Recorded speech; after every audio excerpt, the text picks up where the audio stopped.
Good evening, everyone. I'm so grateful to have another opportunity to bring a message from God's Word that God has laid on my heart. Now, let me ask you some questions. Have you ever been, or are you currently in a situation where you just do not know what to do?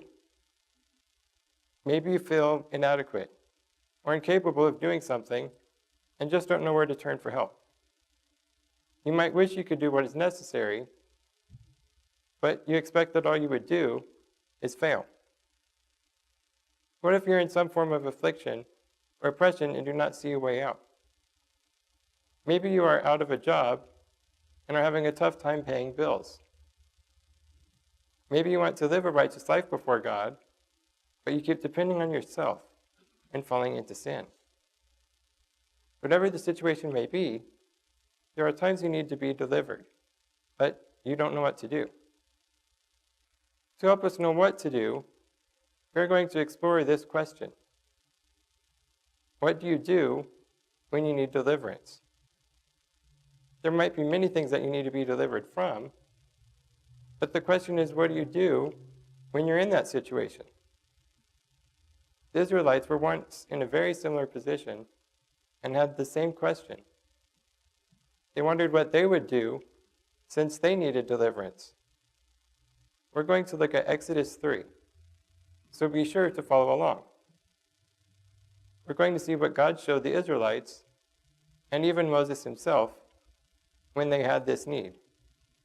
Tonight, we're going to do things a little bit differently. I want to tell you the account of Moses from his perspective. If Moses were here today, he might relate the story to us like this.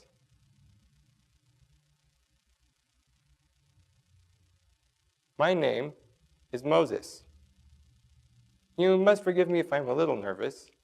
I'm not the best in front of a lot of people. I'm sure many of you are familiar with who I am, but I must tell you that before God used me to accomplish his purposes, my people and I had a lot to learn. The nation of Israel, including myself, was in a very tough situation. You see, after Joseph brought his father and his brothers to Egypt, Israel was able to prosper and grow. Joseph had a great relationship with Pharaoh and was greatly respected among his own people and even the Egyptians. This meant that Israel was able to live peacefully in Egypt. However, once Joseph passed away, and the pharaohs that knew him, or at least knew of him, passed away, the Egyptians viewed the Israelites as a threat. In less than 200 years, Israel went from being allies to complete slaves who were overworked and greatly oppressed. It got so bad that Pharaoh ordered to have every male child who was an Israelite murdered just after birth. God did protect many of those children, but it was definitely not an easy time for Israel. My own mother kept my birth a secret, but when she could no longer, she put me in a basket in a nearby river. She made sure my sister watched to see what would happen and that I would be safe. I was eventually discovered by Pharaoh's daughter and was raised as an Egyptian, though I was still influenced by my Hebrew mother. I was able to receive a high-quality education from the Egyptians, but I always considered myself to be an Israelite. Because of this, deep concern was always in my mind for the condition of my people. I felt like I must do something, but I didn't know what.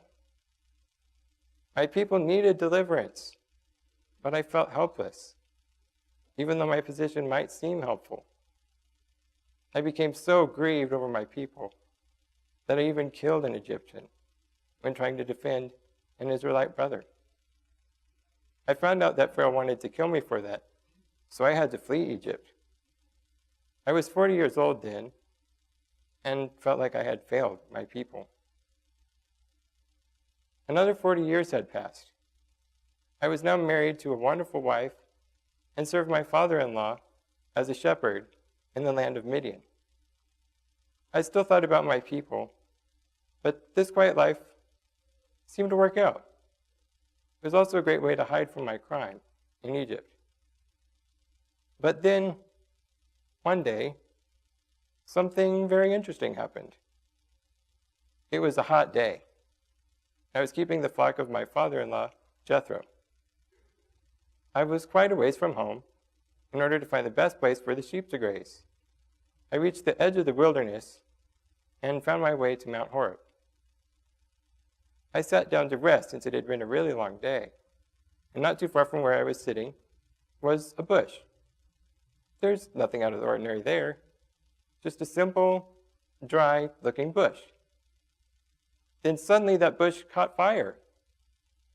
In your terms, it was as though the bush had spontaneously combusted. I couldn't believe my eyes. But there was something very strange about the fire in the bush. It looked as though the bush was on fire, but it didn't burn. You would think that the fire would use up all the fuel in the bush and eventually go out, or at least make the bush look burned. But that was not the case. Since I was curious, I had to go take a closer look. I mean, wouldn't you? Then I discovered that it was an angel of the Lord. For out of the bush, God called out to me by name. At first, I was totally freaked out. I thought, oh my goodness, the bush, it's speaking to me. It said, Moses, Moses. I didn't exactly know what to say, so I said, here am I. Then God through the bush told me to take off my sandals because I was standing on holy ground. So out of respect to God, and in order to comply with God's command, I took off my sandals. Then God said, I am the God of your father, the God of Abraham, the God of Isaac, and the God of Jacob. Many years before, my Hebrew mother had taught me about the God of Abraham, Isaac, and Jacob, but I never expected he would speak to me. I knew God was holy, and because of that I was very afraid of being in his presence and looking at God. So I did what anyone else did. I hid my face. For a moment, I thought this was the end. I thought that God was going to punish me for murdering that Egyptian many years before. But honestly, I didn't know what to think. Then God told me that he had seen the affliction of his people and has heard their cry. He told me that he knew of their sufferings and was going to deliver them out of Egypt. He was going to bring them to a prosperous land, flowing with milk and honey. He would take Israel to the land where the Canaanites, Hittites, Amorites, Perizzites, and Jebusites currently inhabited. Okay, that sounded great. I must admit that I also couldn't help but wonder what had taken him so long. But at least maybe he could do more than I ever did. Then he said, I will send you to Pharaoh, that you may bring my people, the children of Israel, out of Egypt. What God said went through my mind for a minute. I was so excited that God was going to send someone to lead Israel out of Egypt. And then it struck me. I thought, wait a minute. Did God just say that he would send me to deliver Israel out of Egypt? No. That can't be right. So I said to God, say that again? I'm not sure I heard you right. So God repeated what he had said, and sure enough, he had chosen me to deliver Israel out of Egypt. This was his plan to deliver Egypt, to deliver Israel. Then I said, well, that sounds great, but how can I possibly help? I really did think it was great that God wanted to deliver his people out of Egypt. But at that point, I knew I wasn't cut out to lead Israel out of Egypt. I was very skeptical about that, especially that part about sending me to do it. So I asked God, who am I that I should deliver Israel out of the hands of Pharaoh and Egypt? What can I possibly do that would help my people toward these lofty goals? I'm not prepared to do anything like that. In addition to that, I asked God, what if I tell them that the God of our fathers has sent me to deliver you, and they ask me, what is his name? What do I do then? Then I said, Lord, I'm just not sure this is going to work out. Can you find someone else? The whole time, I kept focusing on what I was able to do, even though I was in the presence of God. I questioned God and could not get over the fact that I felt inadequate. I had failed before. I certainly didn't want to fail again. I felt weak and like I wasn't good enough. Dare I say it, at the time, I even felt that I could not trust God because I could not trust myself. In reply, God said, but I will be with you, and this will be a sign for you, that I have sent you. After you have brought Israel out of Egypt, you will serve God on this mountain. What God was telling me was that he was on my side, and that he would be there to provide help. Since he had sent me, he essentially promised that I would bring his people out of Israel, out of Egypt. And then I would serve God at that very place. Even though God said he would be with me, I had no idea what I was going to tell the Israelites. I didn't think they would ever believe me, much less follow me. I still didn't know who to tell them had sent me. But God had an answer for that too. He said to me, I am who I am.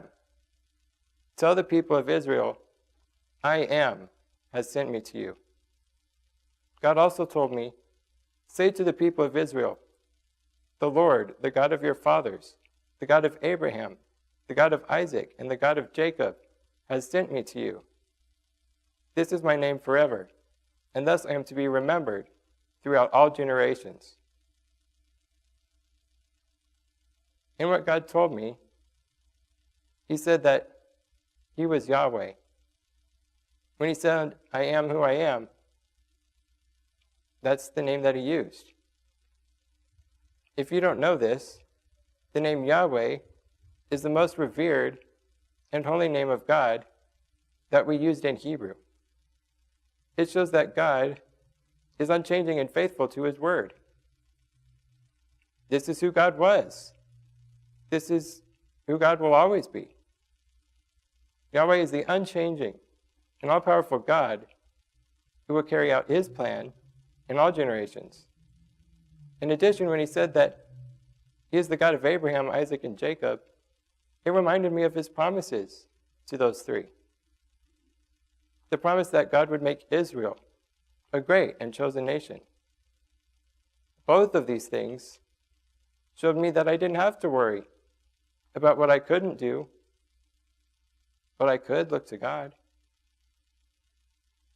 The whole time I was focusing on what I was capable of. But this reminded me of what God was capable of. I kept telling myself that I wasn't good enough. But God was telling me that he was good enough. Though I was still a little hesitant and unsure of myself, I was beginning to see that I could depend on God. And I didn't have to worry about my own inabilities. God wanted me to focus on what he offers instead of what I had to offer. Now that I was starting to get over the fact that I was incapable on my own and learning that I could depend on God, I noticed something very interesting about what God told me. God essentially promised that I would be able to lead Israel out of Egypt. It provided everything I needed to say to the Israelites.